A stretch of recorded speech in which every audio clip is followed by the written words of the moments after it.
Okay, guys, I did not expect this, to be honest. I didn't expect Justin Fields to fall this far. I didn't expect the Chicago Bears to actually make a move on a quarterback.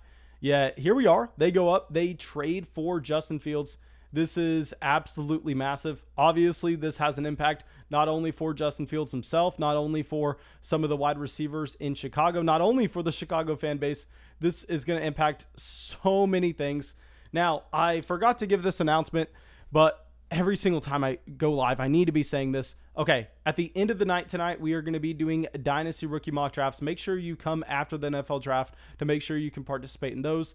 And also, we are going to be updating all of our rookie rankings over on Patreon at the end of this night, as well as at the end of tomorrow night, the end of the night after that, and continuously throughout the entire offseason as we get more and more updates. We are going to be doing one quarterback and super flex updates.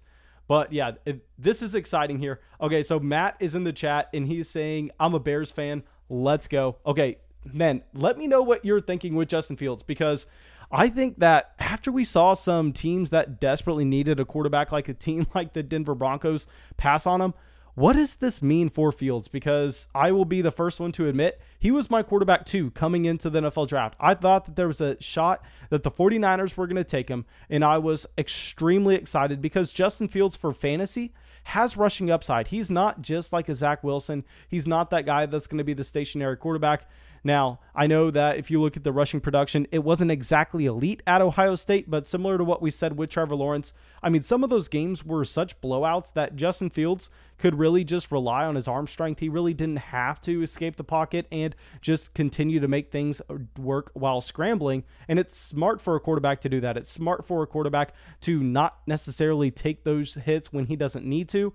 So you like to see that with Justin Fields. He comes out and has an elite 40 at his pro day, clearly demonstrating that he has the speed to be one of those elite rushing quarterbacks. So for fantasy, you love to see that. Now, if we were looking at a supporting cast, now this really helps out Allen Robinson. Allen Robinson really needed a quarterback one. I mean, you go through Allen Robinson's career. Robinson is one of the most impressive wide receivers in the entire NFL, and he has been one of the most impressive wide receivers in the entire NFL. With quarterbacks like Blake Bortles, Mitchell Trubisky, bad Nick Foles. I mean, it's been extremely impressive what Allen Robinson has been able to do up to date. Now he gets Justin Fields coming in, and A-Rob is not a wide receiver that's going to have an extremely low average depth of target. He's going to be running downfield. He's going to be playing on the boundaries slightly, which should help with Justin Fields coming in, because if Justin Fields can scramble, if he can get some extra time for Allen Robinson to develop his routes, I think that this helps Allen Robinson, also helps a wide receiver that we haven't talked a ton about in Darnell Mooney. Darnell Mooney should be the wide receiver 2 on this team. Anthony Miller is going to be playing a little bit more in the slot. I don't know if we can say that this helps Anthony Miller, and that probably Andy Dalton would have been the best thing possible, in that you wouldn't necessarily expect Andy Dalton to be taking consistent shots downfield, and he would be looking to check down to Anthony Miller a little bit more. But also David Montgomery, a running back that y'all know I do not like. I do not like David Montgomery. You cannot ignore the fact that Justin Fields coming in helps David Montgomery in that hopefully they implement some RPO. Hopefully they implement just some more creative schemes in this offense, because this has been a team that has lacked creativity over the past few years. And it's exciting to finally get Trubisky out of there. It's exciting to get Justin Fields in. But yeah, let's go through. Let's check the general chat real quick. Charles is saying, I have Allen Robinson and I am so hyped right now. Hell yeah, my man. JN coming in says, what a G with the donation. Thank you, my man. Saying Marquise Goodwin, stock going up. Of course, Marquise Goodwin, a name that's fun. If y'all don't know, JN is a massive UT homer. Marquise Goodwin was a track star at UT, is an Olympic athlete, and he played on the 49ers for a while. He has elite speed, but he's never going to be anything. Okay. So let's go through and, okay, Hero Killer is saying, please raise the volume. My laptop speakers are at the max.